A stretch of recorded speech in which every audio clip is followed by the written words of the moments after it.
Assalamualaikum Mas Sofyan.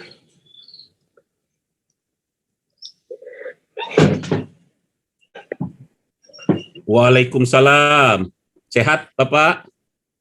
Alhamdulillah, alhamdulillah. Alhamdulillah.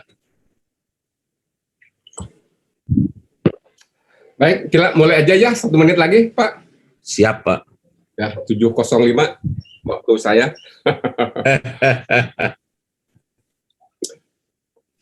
Wah, ini latar belakang sama kita. Ya? Ya. Latar belakangnya sama.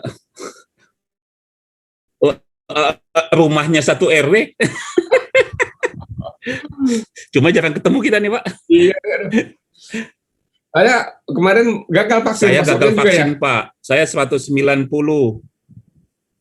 Oleh dokter, udah ditunda. So, ini dulu lah, berobat. Udah dapat ini lagi, saya kok udah dapat notifikasi. Sudah, Pak. Tanggal 4 ya, Pak? Ah, kok saya tanggal 6? Oh, saya tanggal 4. Di klinik. Di poliklinik ya? Iya. Itu betul ya? Nggak ini ya? Insya Allah betul, Pak. Oke. Tadinya saya mau cek. Saya tanggal 6, hari apa ya? Hari Kamis, kalau salah. Nggak nyangka saya, Pak. 190, Pak. Saya juga di rumah 140. Makanya saya agak khawatir dengan alatnya itu. Nah, saya tuh itu kedua, saya suka memang kalau mau di tensi itu langsung berdegup tuh. Nah, gitu. Jadi memang mungkin karena alat juga karena apa? Saya tuh dari dulu tuh Pak Sofyan kalau udah mau deteksi itu suka gitu. Waktu di Medan itu juga detensi di poliklinik agak enak badan waktu sebelum COVID 180. Yang bingungnya kan Pak, saya merasa posisi saya kondisi ini fit aja begitu. Bahkan saya coba ya jalan kaki keliling dari rumah ke Cikabayan, putar ke Pafet, putar ke Alhuria, ke Cempaka itu no problem kan, agak aneh juga. Saya sengaja aja penasaran juga kan. Jadi kalau saya sih agak curiga alatnya itu agak kalibrasinya nggak pas. Kalau saya curiga sih di situ, Pak. Iya. Pak Munib juga waktu itu yang bersama saya itu bertiga itu, Pak Munib, Pak Marjo, saya itu gagal tuh. Oh, Pak Munib gagal juga ya? Kayaknya Pak Munib juga waktu itu yang kedua itu masih 100, bahkan 200 Pak Munib. Nggak tahu yang berikutnya lagi itu berapa tuh nggak tahu lagi. Pak, banyak kok Pak yang gagal Pak. Banyak ya? Saya lihat saya aja udah nomor berapa puluh ya, di atas 20-an saya itu nggak tahu yang di belakang-belakang saya. Iya, itu di meja Pak Sofyan, di meja yang itu kan. Di meja saya, yang ujung sana saya nggak tahu deh total. Soalnya kalau kita ngulang aja kan Bapak tanggal 6, saya tanggal 4, artinya kan banyak tuh, tanggal 4, tanggal 5, tanggal 6 itu berarti mereka kan kapasitas klinik kan kecil tuh Pak, paling sehari 20 katakanlah misalnya. Saya juga kemarin tuh dapat notifikasi juga dari PTPN. Tapi di Istora di Jakarta. Saya bilang kemarin saya kemarin udah gagal hari Kamis, jadi saya lagi pengobatan aja sekarang. Oh ya, Pak, ini kita masuk Kelapa ya, kuliah kan mulai kemarin ya? Ya. Bahannya yang lama aja lah. Oke. Sip. Nanti mungkin nanti di ujung-ujung di akhir kuliah saya akan memberikan tentang perkembangan terkini mengenai kelapa. Outlook ya. Tapi nanti aja di akhir. Outlook kelapa inilah supaya global lah. Oke, siap Pak. Ya nanti setelah mereka dapat itu nanti kita berikan tinjauan yang outlook lah ya. Saya pindah kelas Pak. Kemarin kan. Gitu. Kalau sawit saya pegang di kelas hari ini Selasa siang. Jam 1. Nah, kelapa saya pegang di kelas apa ya saya kelapa nih? Kelas Kamis. Berarti jam 10.30 kalau tidak salah. Kelas saya sawit. Saya pindah ke hari Jumat. Oh, Bapak pindah ke Jumat. Jadi kita dirotasi begitu, supaya tidak bosan juga. Satu itu, kedua supaya juga kita lebih kenal dengan banyak mahasiswa. Jadi lebih kenal banyak mahasiswa. Tapi ini banyak nggak kenalnya karena kita hanya lewat ini. Anak-anak sekarang nih sudah 2 angkatan ini kita hanya lewat Zoom, tidak jelas wajahnya. Ya. Baik, Pak Sedan, kita mulai aja ya. Silakan, Bapak. Sudah 8 menit. Baik, mungkin saya nanti pendahuluan ya. Nanti Pak Sofyan menambahkan, kemudian nanti kalau untuk diskusi saya mohon Pak Sofyan untuk lead ya. Siap, Pak. Baik. Assalamualaikum warahmatullahi wabarakatuh. Waalaikumsalam warahmatullahi wabarakatuh. Selamat pagi, salam sejahtera untuk kita semuanya. Kita niatkan untuk mengajar, kami niatkan untuk beribadah, untuk membagikan ilmu. Kemudian Anda juga para mahasiswa diniatkan juga untuk belajar ilmu sambil juga untuk beribadah, ya itu yang utama kita niatkan. Kita tentu kalau yang beragama Islam kita niatkan dengan membaca basmalah ya.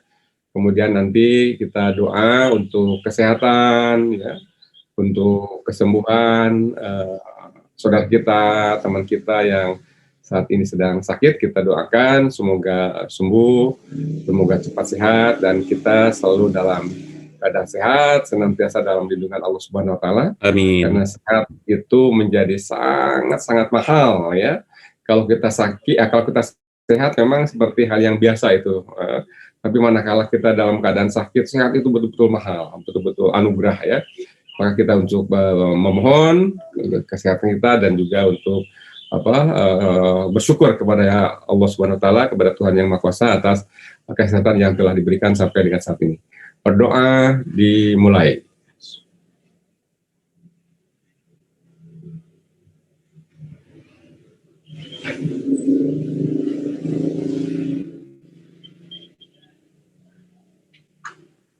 Berdoa selesai.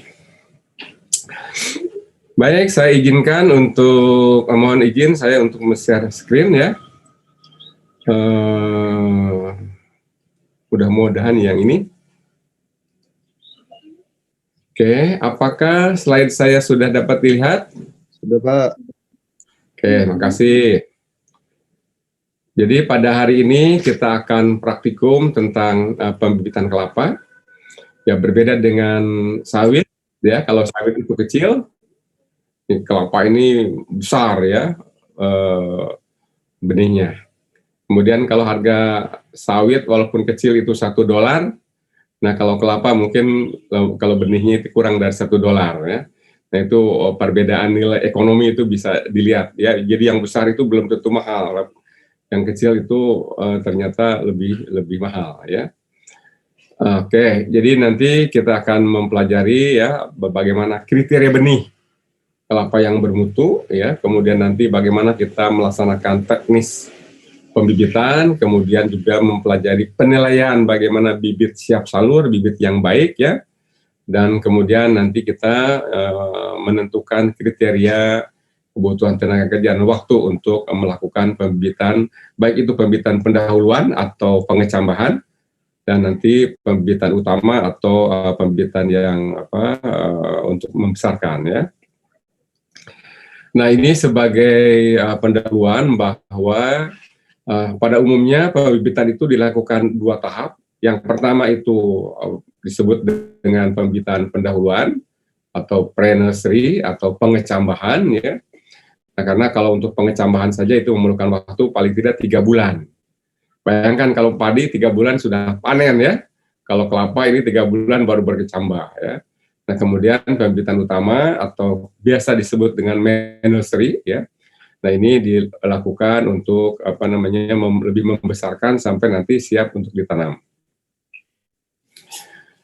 Nah, kemudian di dalam pelaksanaan pembibitan ya, tentu kita harus menyesuaikan ya rencana kita kapan kita akan menanam. Nah, paling tidak ya kalau kita akan menanam di bulan Oktober tahun 2022, maka paling tidak di Oktober 2021 itu kita harus sudah menyiapkan persemaian. Ya, atau bahkan mungkin untuk pembibitannya lebih dulu lagi. Tapi minimal 1 tahun sebelum penanaman maka kita harus melakukan persiapan pembibitan. Ya, karena bisa berlangsung sampai 1 tahun. Ya, untuk tanaman kelapa ganja itu 9 sampai 10 bulan. Kemudian kelapa hibida 10 sampai 11 bulan, dan untuk kelapa dalam itu 11 sampai 12 bulan. Namun tidak tertutup kemungkinan bahwa baik pembibitan kelapa ganja maupun kelapa hibida itu pembibitannya bisa sampai tahun. Dan bahkan untuk kelapa dalam itu mungkin bisa lebih dari 1 tahun. Sehingga perencanaan ke depan itu menjadi sangat-sangat penting. Ya. Nah, kemudian yang berikutnya bahwa tidak sembarangan benih kelapa, ya, itu harus dipilih juga. Pertama itu berasal dari pohon induk yang terpilih. Nah, pohon induk itu kalau kelapa biasanya itu kita dari suatu blok, ya, dari suatu blok pertanaman kelapa, kemudian dari blok itu dipilih, ya, pohon mana itu yang akan nanti dijadikan pohon induk. Tentu pohon induk itu harus memenuhi persyaratan. Di kuliah nanti akan dijelaskan. Nah, tetapi pada dasarnya pohon induk ini harus mempunyai tingkat produktivitas yang tinggi. Berapa produktivitas yang tinggi? Itu minimal 1 tandan, ya. 1 tandan itu 10 butir buah. Itu minimal, ya, untuk kelapa dalam. Nah, untuk kelapa ganja tentu jauh lebih banyak lagi. Demikian juga untuk yang tanaman kelapa hibida, ya. Nah, kemudian juga umurnya, ya, ini harus sudah cukup matang. Nah, untuk mengetahui umur kelapa benih ini, ya, buah kelapa ini ditentukan atau diketahui dengan adanya perubahan warna. 4/5 bagian dari buah kelapa tersebut sudah berubah warna menjadi coklat. Nah, kemudian juga harus mempunyai kandungan air yang cukup, ya. Kemudian tentu harus yang seragam, kemudian bobotnya juga harus yang memenuhi kriteria sesuai dengan jenis kelapanya, ya, apakah itu kelapa ganja, kelapa dalam, atau kelapa hibida. Nah, pre-nursery itu pada dasarnya adalah membuat beddingan, ya, membuat beddingan, ya, kemudian biasa dibersihkan dulu, ya, dicangkul dulu, dihaluskan dulu, dibuang gulma-gulmanya, ya, kemudian dilakukan pengolahan tanah, kemudian dibuat bedding-beddingan, ya, dengan lebar 2 meter, kemudian kalau panjangnya itu sesuai kebutuhan kondisi tanaman, tetapi maksimal 2 meter. Pertanyaannya adalah kenapa 2 meter? Ya. Nah, teknis alasannya simpel saja, ya, kenapa dia lebarnya 2 meter? Karena untuk memudahkan penyiraman, untuk memudahkan seleksi, untuk memudahkan pengendalian gulma, ya. Jadi dari sebelah kiri, sebelah kanan itu kalau 2 meter masih terjangkau, ya, 1 meter dari sebelah kanan, sebelah kiri, 1 meter dari sebelah kanan, ya. Nah, ada perlakuan khusus pada tanaman, pada benih kelapa itu, ya, untuk dia memudahkan berkecambah. Apa itu? Yaitu dengan membuat sayatan, ya, membuat sayatan pada bagian dekat tangkai buah, ya, yang tonjolannya berhadapan dengan sisi buah yang terlebar. Nah, memang kalau dibayangkan agak susah, tapi sebetulnya kalau praktek itu di Cikabayan itu mudah sekali, ya. Tetapi ini pokoknya pada dasarnya lihat atau amati bagian mana yang paling menonjol pada bagian yang nanti akan tumbuh tunas, ya. Bagian yang menonjol itulah yang disayat, ya. Itu hanya sekitar 5-6 cm saja, ya. Nah, kemudian setelah disayat, yang tujuannya untuk memudahkan percambahan itu untuk menghindari adanya memudahkan masuknya cendawan atau bakteri, maka diberi fungisida, ya, pada bagian yang disayat tadi. Nah, kemudian berikutnya adalah nursery, ya. Nursery itu ukuran bisa 2 hal sebetulnya, ya, bisa menggunakan polybag, ya, ataupun bisa langsung di tanam di tanah, ya. Tetapi pada dasarnya atau pada umumnya di perkebunan atau juga mungkin untuk keperluan-keperluan masyarakat, ya, itu bisa menggunakan polybag. Kenapa? Karena dengan menggunakan polybag itu pada saat nanti dipindahkan ke lapangan itu tidak mengalami banyak stres, ya. Tapi kalau misalnya dari tanah itu dibongkar dulu, kemudian walaupun diusahakan untuk diadaptasikan dulu, misalnya setelah dicangkul, dibongkar itu tidak langsung dipindahkan, tetapi disimpan dulu 1 minggu, nanti setelah beradaptasi itu baru dipindahkan. Namun demikian, kalau di tanah langsung kemudian dipindahkan ke lapangan itu memerlukan adaptasi dan ada stres-stres, ya. Nah, kemudian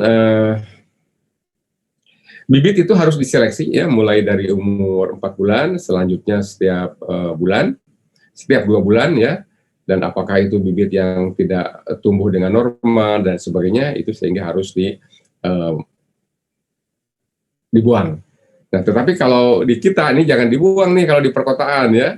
Itu kalau bibit-bibit yang normal itu bisa dijadikan sebagai bibit untuk sebagai tanaman hias.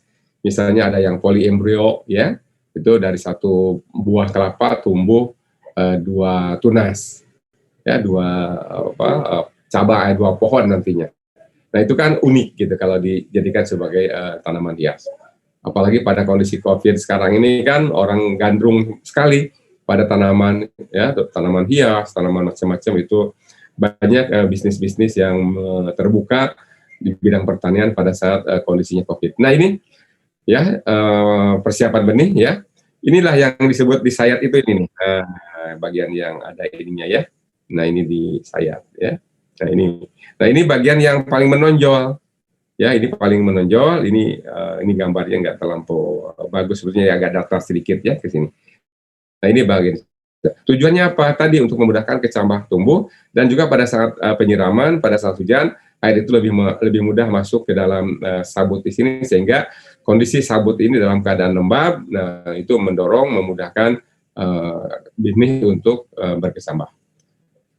Nah, ini gambaran di pre-nursery, ya. Nah, di pre-nursery, nah, coba Anda lihat nih, ya, terjadi heterogen, keragaman yang besar sekali, ya. Jadi ada yang sudah tumbuh tinggi, ada yang masih kecil, ada yang belum tumbuh, ya. Nah, ini adalah persemian. Dan diperlukan, kalau memang ini diperlukan suatu naungan untuk kondisinya menjadi lebih lembab dulu, ya. Nah, kemudian ini, ya, pembibitan menggunakan polybag. Ya, ini posisi benih kelapa ditanam, posisi benih di dalam polybag ini. Ya, ini yang langsung ini, ya. Nah, kemudian ini yang baiknya ini yang demikian nih, benih dengan pemula yang sudah tumbuh, ya, yang ini. Nah, kemudian ini yang tidak tumbuh. Nah, jadi kalau menanam langsung di polybag, kecambahnya itu sayang, ya, polybagnya mahal, kemudian dipeliharanya intensif tapi tidak tumbuh, ya. Nah, yang umum itu dikecambahkan dulu seperti ini, ya. Nah, baru nanti dipindahkan ke polybag. Nah, kemudian ini adalah bibit, ya, dari kelapa, bibit kelapa yang menggunakan polybag. Kemudian ini yang tidak menggunakan polybag. Nah, ini bibit kelapa siap tanam. Sebetulnya itu belum terlampau siap tanam juga, karena syarat dari bibit siap tanam itu daunnya ini, anak daun sudah pecah nih, ya, sudah pecah, ya. Nah, ini tidak kurang sedikit nih umurnya nih, ya. Tapi kalau ditanam sih ini sudah kondisi bisa ditanam. Tapi dari teknis agronomis ini belum ada daun yang pecah, ya. Nah, saya kira kalau metode pelaksanaannya seperti biasa, ya. Tugas Anda itu adalah pertama secara lebih detail dari yang saya sampaikan tadi, penentuan kriteria benih kelapa yang baik itu bagaimana, ya. Ini Anda pelajari kriterianya, pohon induk, apa sih syarat-syarat pohon induk ya? Nah itu dicari di antara lain, misalnya itu kalau tidak salah paling tidak ya satu tingkat produktivitasnya tinggi. Nah tingkat produktivitas itu berapa ya? Coba Anda dicari nanti untuk kelapa dalam berapa, untuk kelapa ganja berapa, untuk kelapa hibrida berapa ya. Kemudian teknis pembibitan pendahuluan dan pembibitan utama. Bagaimana nih ya? Apa sih kriteria lokasi pembibitan? Syarat-syaratnya ya secara mudahnya itu adalah dekat dengan sumber air. Nah, kemudian nanti lihat lebih detail lagi apa saja ya. Kemudian teknis persiapan media dan penanaman benih ya. Itu misalnya tanahnya dihaluskan, digemburkan, kadang-kadang juga diayak dulu ya untuk mendapatkan media yang baik ya. Kemudian juga nanti Anda coba alat-alat apa saja yang dibutuhkan ya. Misalnya untuk menyayat menggunakan apa? Nah, biasanya menggunakan golok ya. Kemudian jenis dan jumlah bahan yang diperlukan serta perhitungan untuk luas pembibitan 1 hektar ya. Apa saja yang diperlukan ya. Kemudian kriteria bibit siap ya tanam ya. Itu tentu umurnya, kemudian kondisi fisik, ya tingginya berapa, kemudian kondisi daunnya berapa. Tadi saya sudah sampaikan antara lain anak daun sudah pecah ya, kemudian persentase bibit lolos seleksi di pembibitan utama.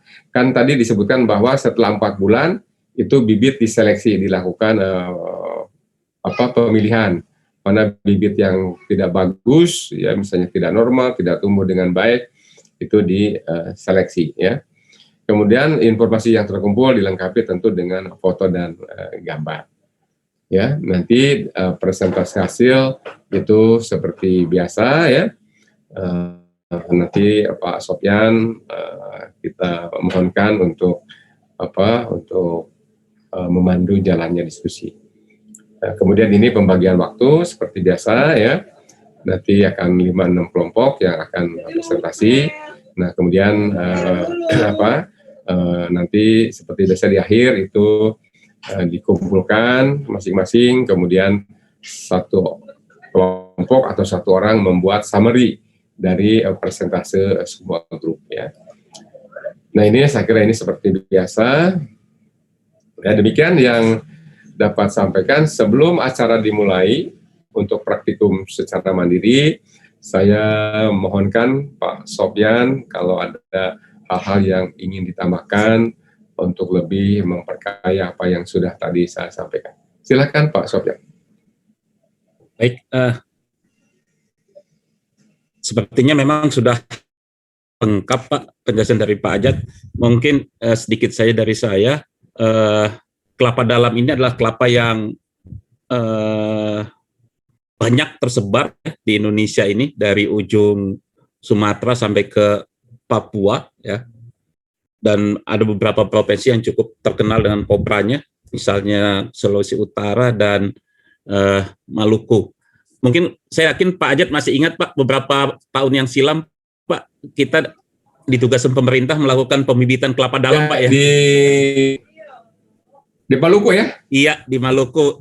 Dan saya kebagian di Seram bagian barat saat itu Pak. Iya. Bapak yang inisiasinya saat itu Pak. Ya, 1 juta iya, benih. 1 juta benih kelapa dalam. Dan mudah-mudahan sekarang sudah mulai menghasilkan itu Pak. Ya. Mungkin itu aja Pak Ajat, cukup. Ya, baik. Terima kasih Pak Sopyan. Jadi saya diingatkan oleh Pak Sopyan, walaupun nanti di kuliah akan dijelaskan ya.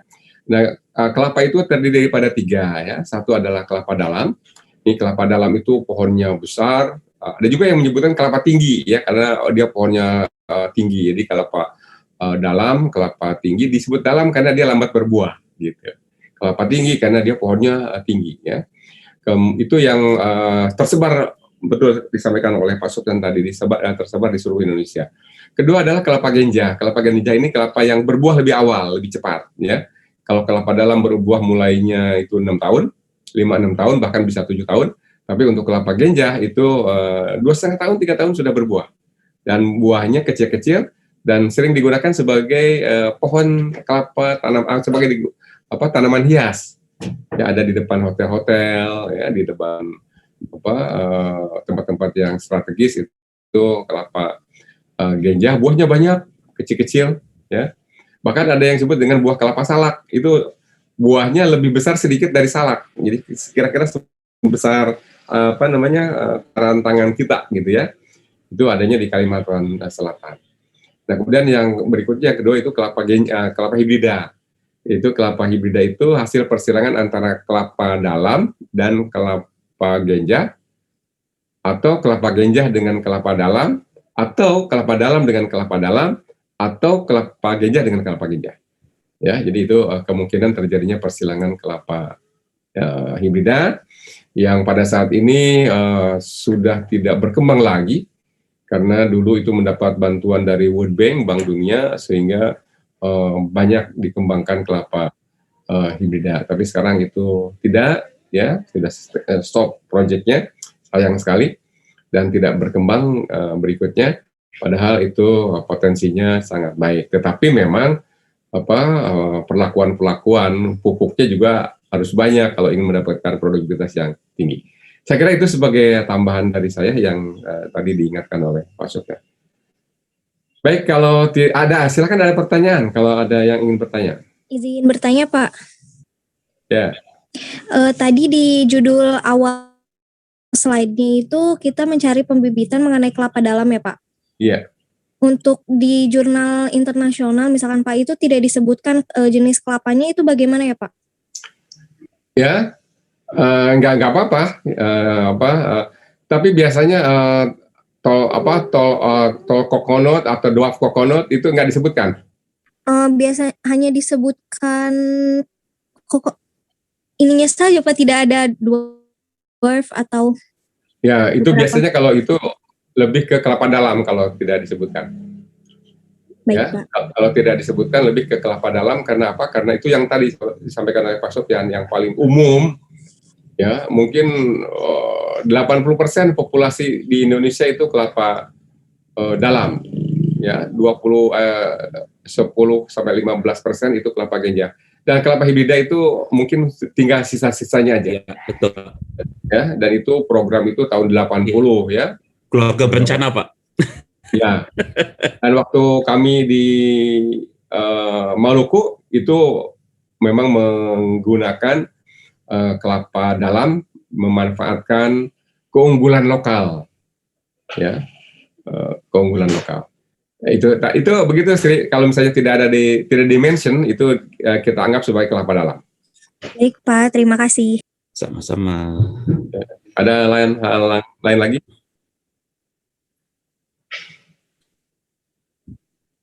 Oke, kalau tidak ada, barangkali Pak Sofyan sudah kita bisa akhiri sesi ini ya. Sebelumnya ini saya minta tolong kakak-kakak asisten, Pak, untuk menyiapkan kelompok yang akan presentasi nanti. Karena dia mencatat, kita lupa. Ya. Tolong kakak asisten ya, Maya sama Isti ya, disiapkan ya kelompok yang akan presentasi. Oke, terima kasih. Cukup Pak Ajat dari saya. Oke, terima kasih Pak Sofyan. Baik, adik-adik sekalian, silahkan Anda bekerja secara mandiri, secara berkelompok, memang betul-betul mandiri ya, jangan sharing informasi, karena nanti kalau sharing informasi kita nggak banyak yang kita peroleh. Baik, selamat bertugas, selamat bekerja. Insya Allah nanti kita jam 9 gabung kembali. Demikian, terima kasih. Assalamualaikum warahmatullahi wabarakatuh. Waalaikumsalam warahmatullahi wabarakatuh. Terima kasih.